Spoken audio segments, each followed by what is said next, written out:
Jeremiah chapter 29. Olwokutaano. Kale wendi. Okay. Tutandike n'olwokutaano nalwo tutegeere ebigenda maaso. Jeremiah 29 verse 5. Naye twagala verse 7. Okay. Build houses and dwell in them. Plant gardens and eat their fruit. Take wives and beget sons and daughters. And take wives for your sons and give your daughters to husbands, so that they may bear sons and daughters, that you may be increased there and not diminished. Yes. And seek the peace of the city where I have caused you to be carried away captive. And pray to the Lord for it. For it in its peace you will have peace. Yeah. Amen. And seek the peace of the city where I have caused you to be carried away captive. And pray to the Lord for it. For in its peace you will have peace.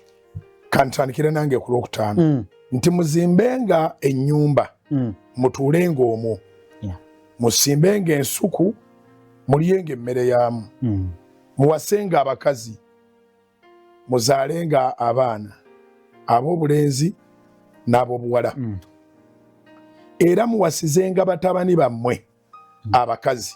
Owulira Bayibuli bwefaanagana. Ekigambo kye ekyalwawo okutuuka gye tuli, naye Katonda yali naffe. Nkiddemu. Ekigambo kye ekyalwawo okutuuka gye tuli mu kuwandiika Bayibuli, naye Katonda yali naffe.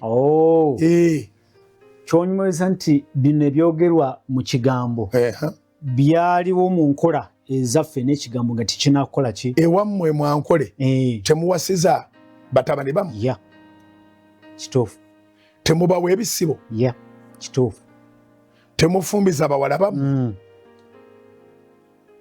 Wiiki ewedde nali mbuulira ne mbagamba nti kyewuunyisa nnyo nti Bayibuli egenda okutuuka wano mu Buganda we yatandikira okusaasaana wano mu Buganda, mu Bwakabaka bwa Buganda, ng'ebintu nga bwe bisengekeddwa mu kitabo ky'Abaleevi bwe tuteekwa okuwasa be tuzira n'abatuzira nga mu Buganda bwe kiri. Nga yenkola. Kiri mu nnono. Ne mu mpisa. So kitegeeza nti ekigambo kyo kyalwawo okusaasaana, naye ffenna tuli mulimo gwa ngalo za Katonda. Katonda olwedde yali wano. Ekigambo kyajja kunyweza bunyweza. Wabula ate ensinza gye twali tusinzaamu si ye yali entuufu, naye muffe mwalimu okusinza nga tekuli guided, tekulungamiziddwa. Kati ekigambo bwe kitutuukako ne kitulungamya. So enkola eno yennyini era y'enkola y'obuwangwa bwonna, nti muzimbenga ennyumba mutuulenga omwo, musimbenga ensuku mulyenga emmere yaamu. Yeremiya 29:5.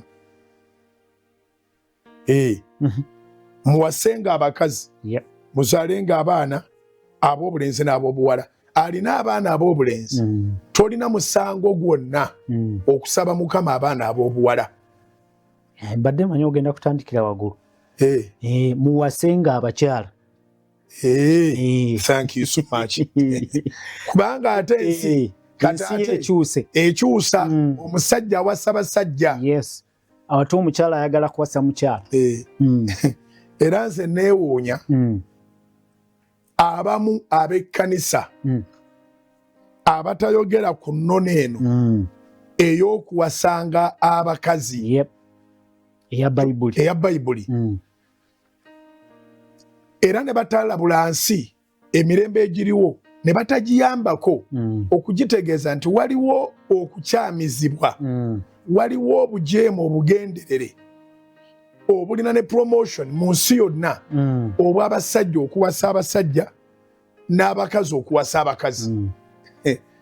Ngenda nendaba enkuŋŋaana ezimu ze batendereza ne neewuunya lwaki tebasobola kwogera ku kisiyaga. newankubadde basobola okugamba nti si mandeeti yaabwe gwe byogereko oba gwe mandeeti yo naye mu kigambo kya Katonda tubanga abafunye essupu. Tosobola kugamba nti gwe mu ssupu alimu ebirungo byonna gwe olinamu ekirungo ky'otogenda kumira. Mulimu omunnyo, mulimu akatungulu, mulimu ennyaanya, mulimu akanzaali, mulimu bye batabuddemu. Kati gwe byebikola supu. Tosobola gamba nti ate kino kyo sijja kimira. Baabifumbidde wamu byebikola supu. Kyona booga nti sijja kumira kino. Kati n'ekyobwakabaka bwa Katonda tukirya kiramba. Era kubanga tuyitibwa abaliisa. Bwe tuba tuliisa abantu tulina obbaliisa kiramba. Tetuzibiriza liiso ku kibi.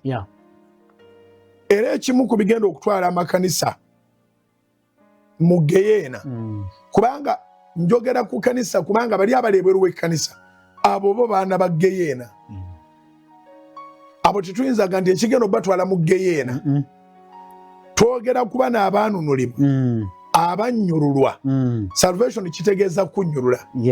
Abannyululwa naye ne badde eno okuzannyira mu kisa nti ekigenda okutwala ab'ekkanisa mu geyeena kuzibiikiriza kibi. Okuttira eriiso ekibi. Ekisiyaga oli n'agaana okyogera kubanga bandi mu buyambi. Ekisiyaga oli n'agaana okubuulira okubangula omujiji omuto ng'alina abavubuka naye nga eyo takwatayo naye nga tekibalya. Nga kibalya. Obwenzi oli n'agaana okubwogerako wadde tannyonnyola kabasa kali mu bwenzi. Temuliisa. Ensi bw'eba eyogera ku butayenda etegeeza abantu nti siriimu akyaliwo. Naye akabasa akali mu bwenzi si siriimu yekka. Siriimu katundu akatono ennyo akaweebwa n'eddagala n'obeerawo nga oweweera. Era oli n'atasobola kukuteebereza nti olina siriimu. Naye obwenzi buliidinga mu geyeena. There is hell awaiting for adulterers. Baba batidde eriiso ate ekinene kye batidde eriiso oba nkijjeyo bulungi. Byonna tebabyogerako. Ogamba oli balangira ku siriimu. The 1st December balangira mwekuume siriimu akyaliyo. Waliyo ekinene kye bakoze eki kye batakoonyeeko. In fact osanga n'ekkanisa eyeewoze ekoppyeyo mu nsi ekigambo ky'ensi kyekozesa kyobanga olemereddwa okwekuuma kozesa kondomu. Ne bakutegeeza nti waliwo safe sex. Kati feeno ekitugaanira ddala okwogera ku kondomu bw'ebanga kkanisa ntuufu kyekino nti tewaliyo safe sinning. A sin is a sin. And the Bible teaches very clearly that the wages of sin is death. Empeera y'ekibi kufa. Kyekiri kyoyogeddeko nti bw'obanga osazeewo okuwuta supu ate togamba nti kino sijja kukikola. Toga kino sijja kimira naye ng'ate kirungo kiri mu supu. Nga mwekiri. Yes. Kati ekirungo ky'okusomesa ku kibi gwe musingi gw'ekkanisa. Tuli mu misingi. Kubanga obulokozi kukujja mu kibi. Ate bw'ogwa eno ate todda mu kibi. Toteekwa kubanga olina ky'owuzira okuyisa mu kamwako nga kibi. Bwe buba bwenzi bwogereko. Bwe buba bukaba bwogereko. Bwe kiba kisiyaga kyogereko. Bwe buba bubbi bwogereko. Bwe buba bulyake corruption bufere bwogereko. Oteekwa okuba nga abantu bano obakuumira mu purity, obakuumira mu butuukirivu okusobola okubatuusa mu buwanguzi bw'oku nsi ne mu bulamu obutaggwaawo.